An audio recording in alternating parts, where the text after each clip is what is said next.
Hi everyone, welcome. This is Paula Caldwell at Patchwork Plus in Dayton, Virginia. This is the Handi Quilter Ruler of the Month Club, and this is Club 6. Today we're going to meet a new friend, the HQ Candy Template. A wonderful friend that you're going to get to know. We all love that look of ribbon candy in our quilts. And oftentimes when we're trying to do it free motion, it kind of leans to the right or leans to the left. So this is really going to help us get those nice curves and be consistent with that. It has both a 3-inch and a 2-inch side.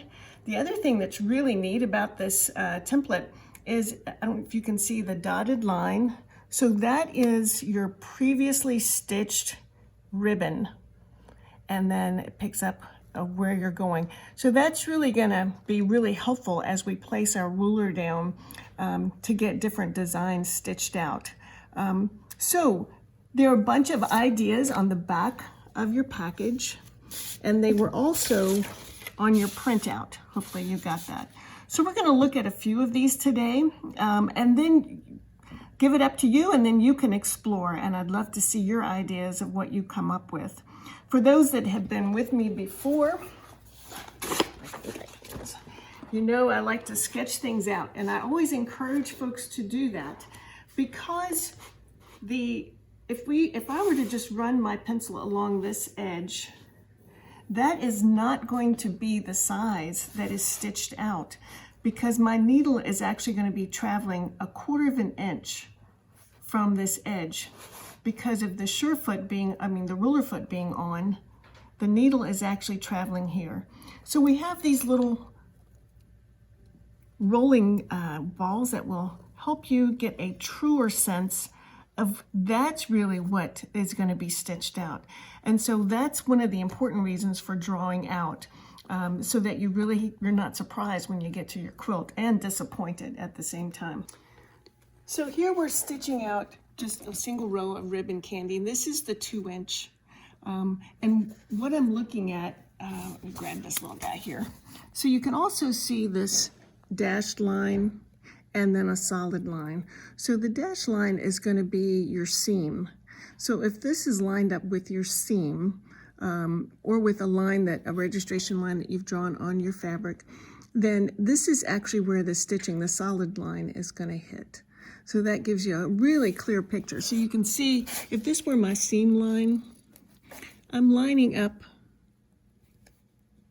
the dash line on that, and that's exactly where that ribbon candy is going to hit. So you're going to have a little space, which is really a little forgiving, actually, because our seams are not always super straight. So this is just ribbon candy flowing along. We're going to come back and talk about that little guy here in a minute. This idea is quite simple, and it looks complicated, and it could be turned. This is turned vertically, but you could also turn it as seen on your design ideas.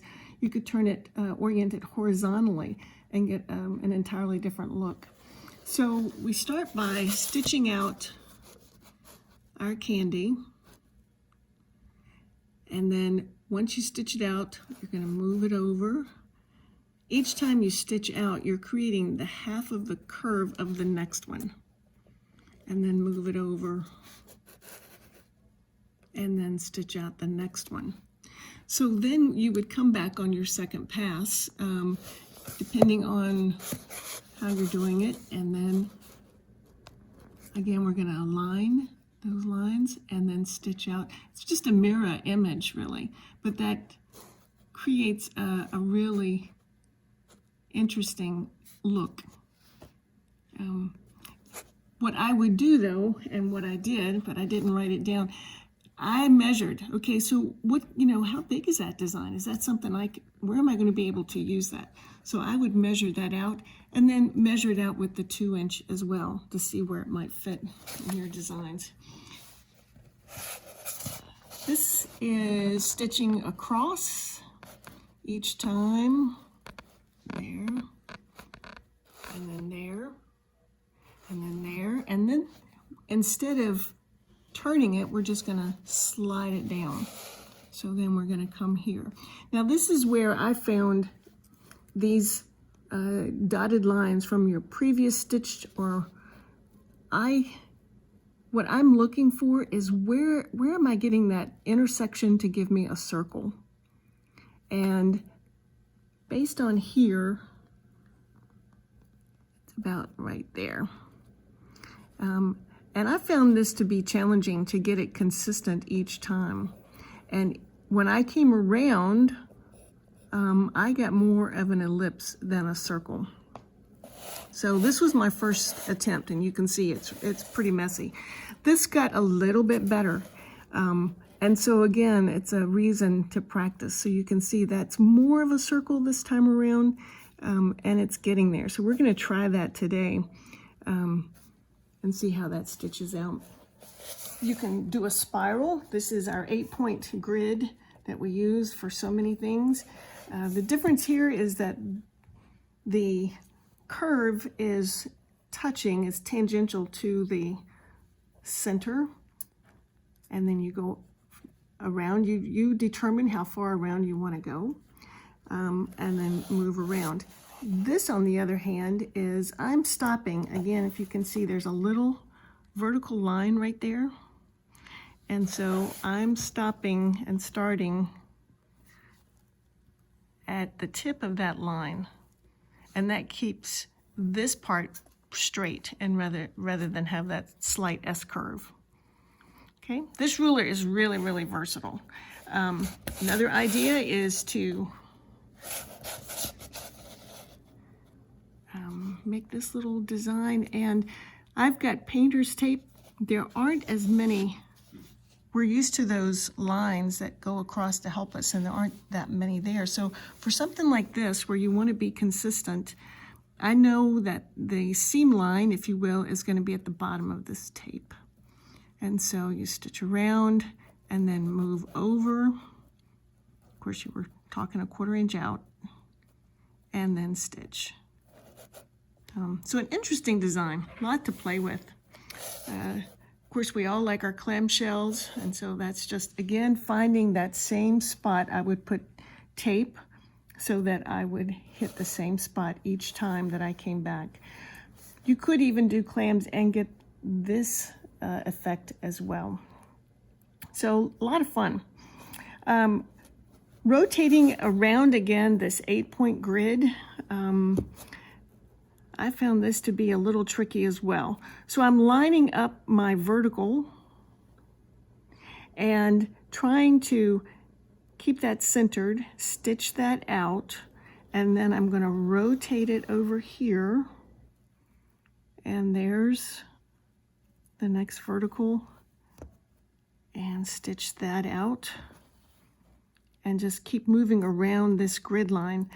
Then what I did was go back and just add a little filler in there. You wouldn't have to. If you didn't, it would look more like an open petal.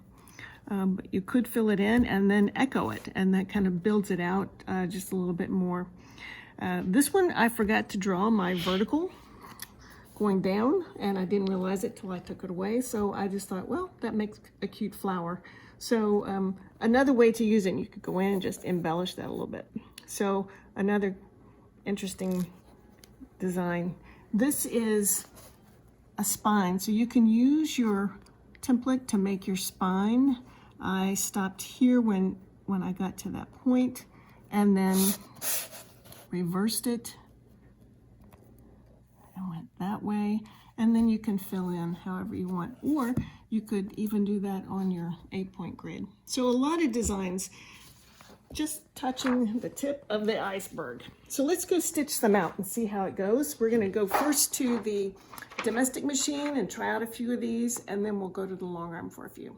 Okay, so we're here at the machine. So remember to managing your bulk, because that will create drag. You always want whatever you're working on the surface. Now, this is a Sew Steady table that I'm working on today, and ergonomically, you know, it's a challenge for me because I'm getting shorter as I get older.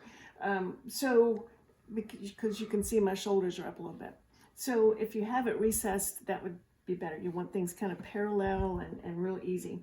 and that will help with your ruler work as well. So this is a good example for me about when to put, I'm hesitant to put my needle down when I've got an acrylic plate sitting right there. So I'm going to put my foot down because our feed dogs are depressed. We can still move our quilt into place. So first I'm going to put my presser foot down and see it's just slightly on that ruler. And then I know where to put my needle down.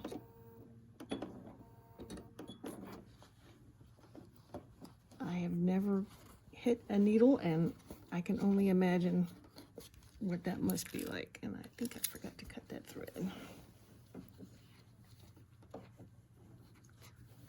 Alrighty, so let's take a couple of little stitches here. Secure our starting place. And we're going to put that dotted line on our seam line, and I'm looking back and I can see that I'm lined up on my vertical line.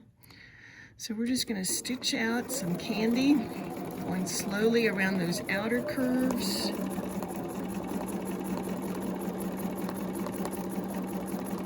And up around, I'm just pressing into the back of that template. And I'm watching the template, making sure that it's not moving. So far, so good. And stop. Okay. I'm also, as a reminder, working with my needle down, and you can appreciate that when that needle is down, then when I stop, nothing moves, nothing shifts. Okay, both hands are on the ruler, and here we go around.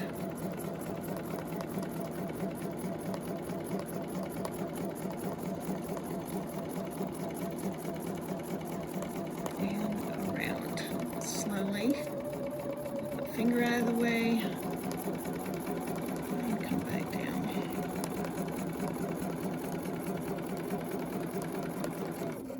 Okay, we're going to do one more, and then we'll come back and morph it into the design that has the little circle there in the middle.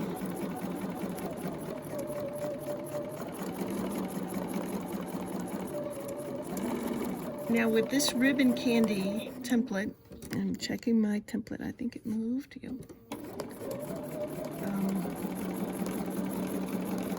Oftentimes we see different ways to do it, but a lot of times you see where one side will kiss the other side and touch. But then there's this nice consistent space, which is really, really nice. One of the reasons I don't do that a whole lot is because it is really challenging to keep that space consistent when you're doing free motion. With this ruler now, we've got that taken care of. Okay, one more. I can see we need one more to get the effect of this design. Okay, so if you were stitching out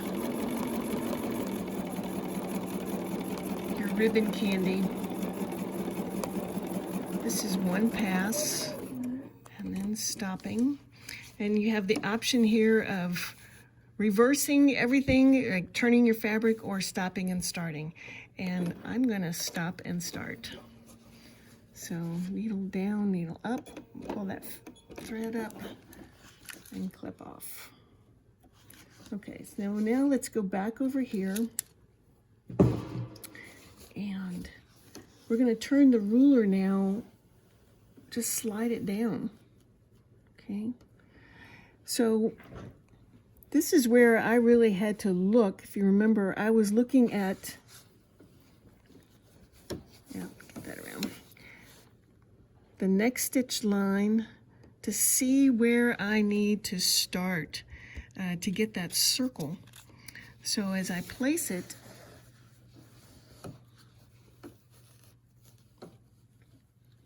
here, can you see, I don't know if you can see that yet or not, but on the camera, hopefully you can catch. Because it's showing me my stitching lines, it's going to create a circle. So now I know that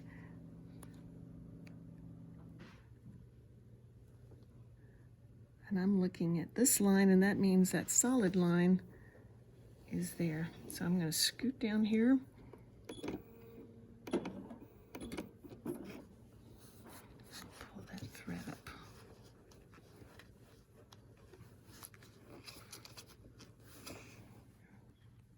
And needle back down.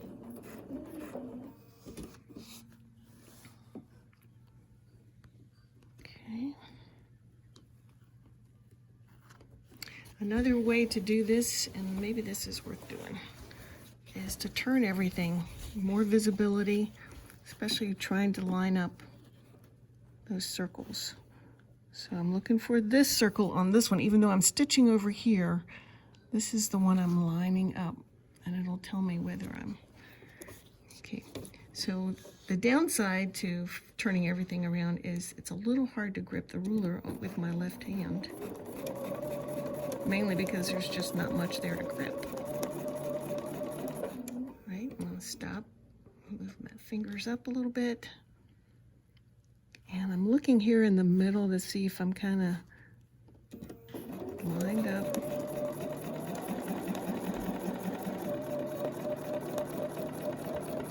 That's looking pretty good.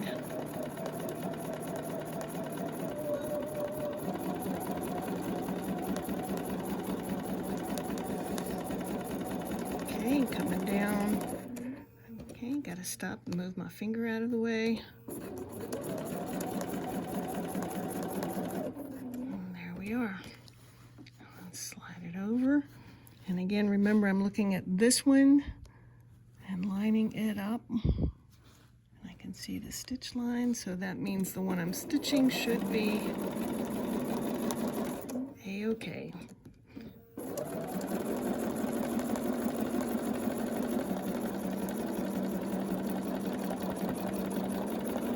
And it's off.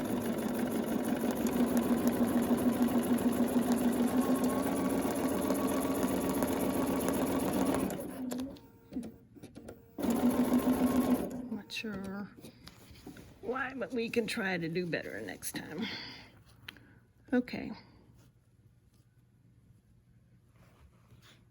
So I'm imagining that one, and maybe I forgot to check my vertical. That could be the problem.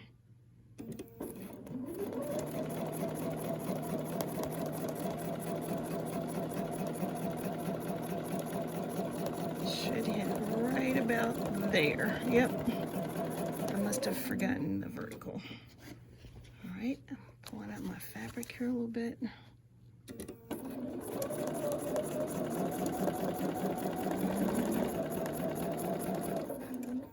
And reposition.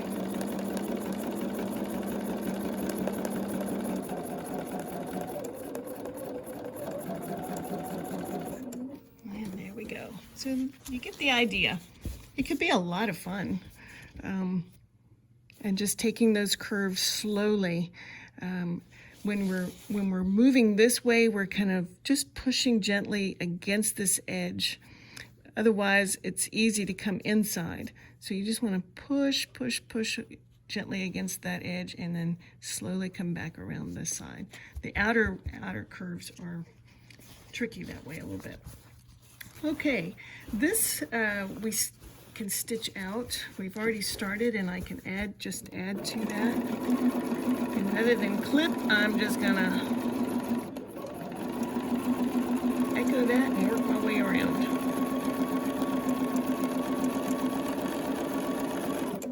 Okay, so this is created. I've got my tape here so I can remember what I'm doing, and let's see. Let's turn it this way again. So now I can see that I'm 1/4 inch, and I took that tape off. So let me kind of see where I am here. So ordinarily then I would put a piece of tape right here so that I could be on the same mark each time. What I'm going to do is try to keep my finger there. Don't laugh.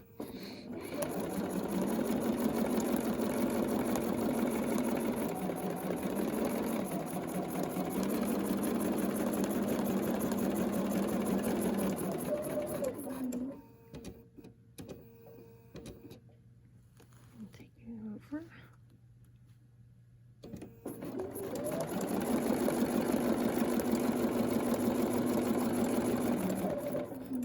All right.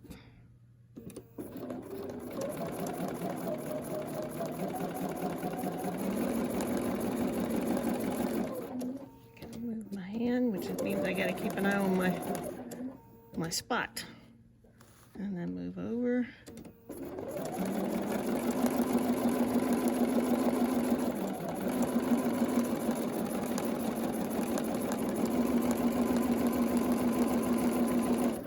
Okay, so you get the idea. You could shorten this up and just use this part of it, and it would give you a deeper overlap, and it would be a little bit lower. So you can do all kinds of things with that. All right, well, last but not least, we can try, turn my fabric this way again, and let's try a little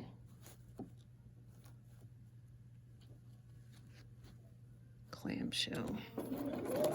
So again, I'm using the tape that I've put on my ruler so that I can be consistent in, and this is going to have a little bit of an overlap, but I'm going to use it as my clamshell,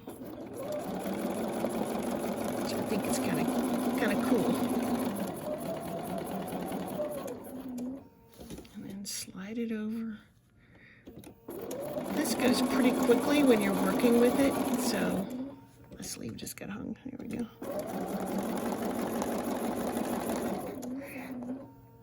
And then let's say,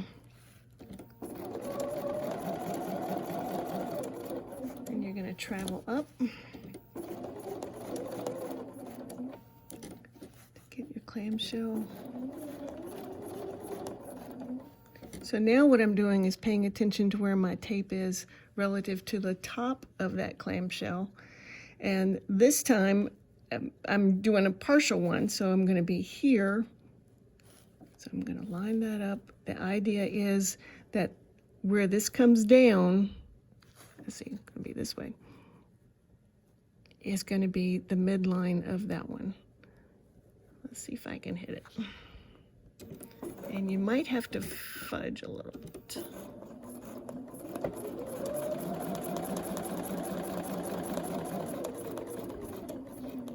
Okay, and then we're going to go back the other direction. So now you might want to turn your quilt this way.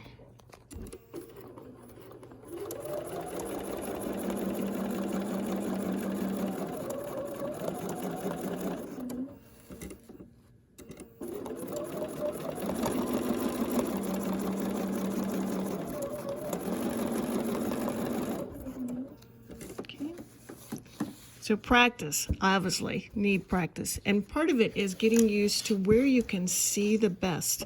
If you don't mind working in reverse, it might be that this would be the easiest way to see what you're stitching out. So it depends on how large your textile is, how much you've got to manage, and your visibility. When you're doing ruler work and free motion, it helps to get used to going in all different directions. We all have a preference, just the natural built-in default, but with practice, we can learn to be comfortable going in either direction, and our stitch out will look very, very similar. You won't be able to tell which way you've gone. So those are some designs with the candy. So there are a few more we can take a look at. And to do that, let's run over to the long arm and we'll take a look at a couple of more designs.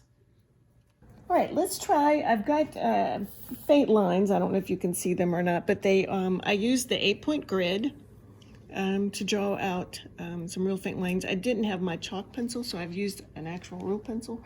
I wouldn't do that on a real textile. So I'm going to bring my foot in, and I'm right at the outer edge of that curve, and I've got my vertical line aligned with my dotted line. So I'm going to take my needle down and up, get that out of the way, And of course on your long arm, you can have a stitch tie off. I just take 2 or 3 little tiny stitches right there. And now here we go. So the idea, I'll tell you the idea, because I'm not sure it's going to come out that way. The idea is to stitch around and stop. And then I'm going to move it around.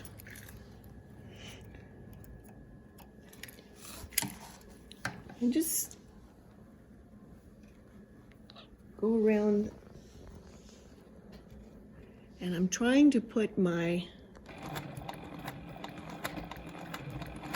I should have gone the other direction. See, I told you. Now I'm going to have a funny little loop. But who knows? That might become part of the design one day. So lining up and trying to get to the center.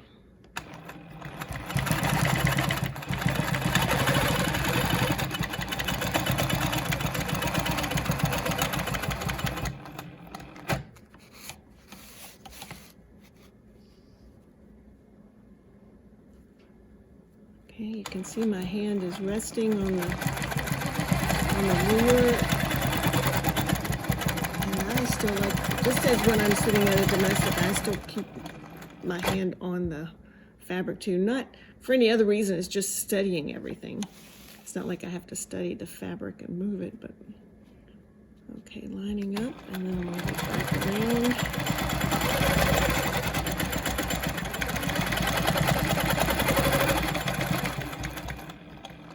It's a really cute idea, especially for maybe a child's quilt or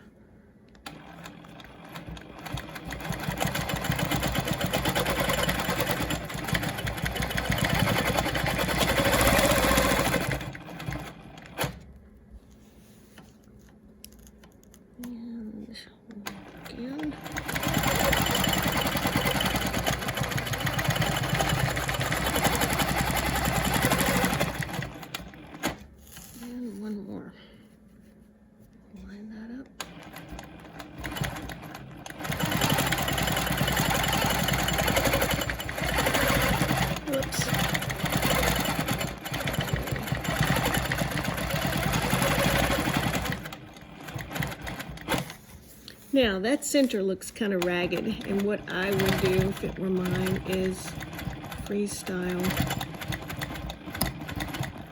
I would be at a faster speed so you can do it a little bit better. And just come in there and make a little.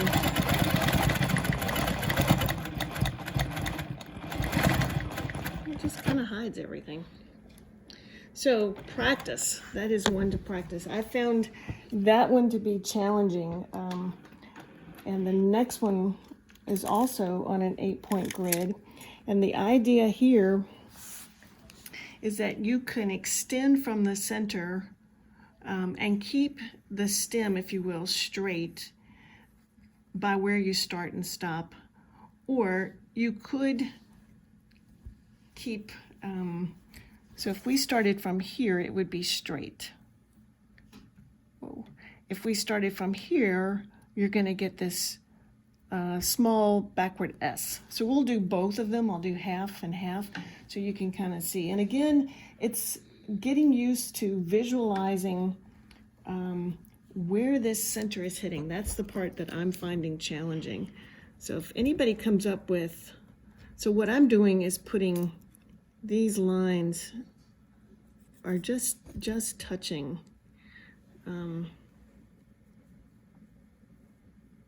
That's what I did before. So, and I'm going to go clockwise with my curve. So this will be a straight, hopefully.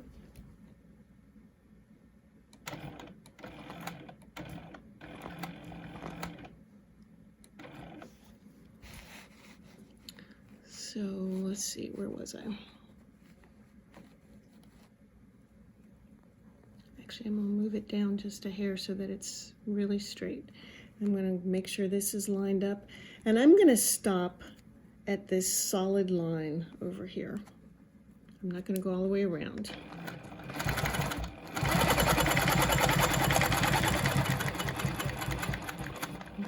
So that's enough of a curve, and then to get back to the center, don't move your ruler, keep your ruler right where it is, and then just backtrack to the center, and then I'm going to rotate it.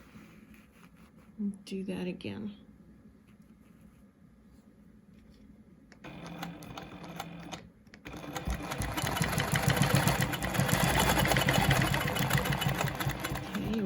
To keep your ruler in place, backtrack. And that's true with any ruler. Whenever you're making a design, just keep your ruler in place in case you need to go back a little bit. Maybe you overshot and you need to stitch back.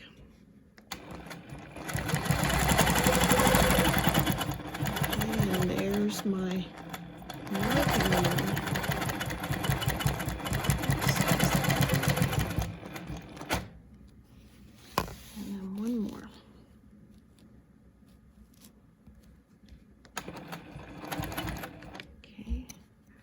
Moving my hands a little bit, keep the pressure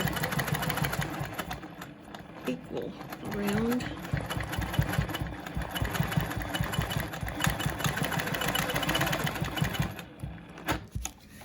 So that's an interesting design. It could be really playful and really, you could do other things with it.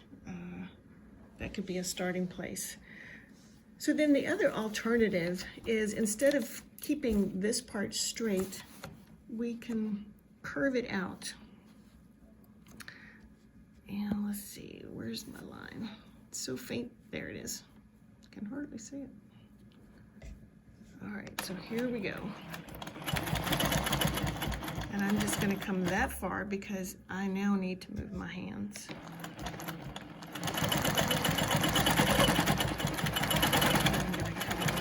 To there.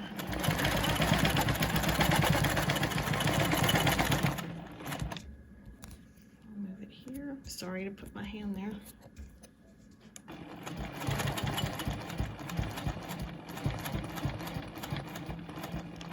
All right, now I'm going to turn this way.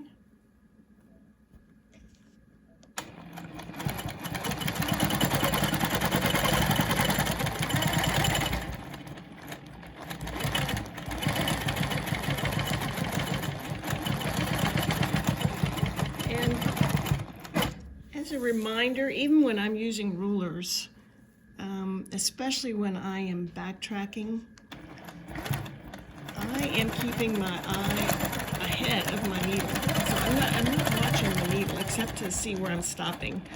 I know I need to stop about there, but now as I backtrack, my eye is ahead of the needle. I'm not even watching the needle. I'm looking at where I want to be. It's kind of like driving a car. And I'm not looking at the end of the hood. I think I did that wrong. Sorry, guys. I left out my little curve.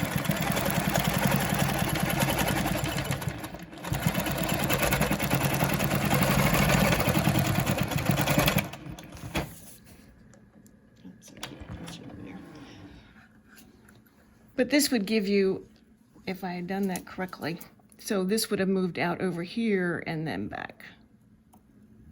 And then this would have been back.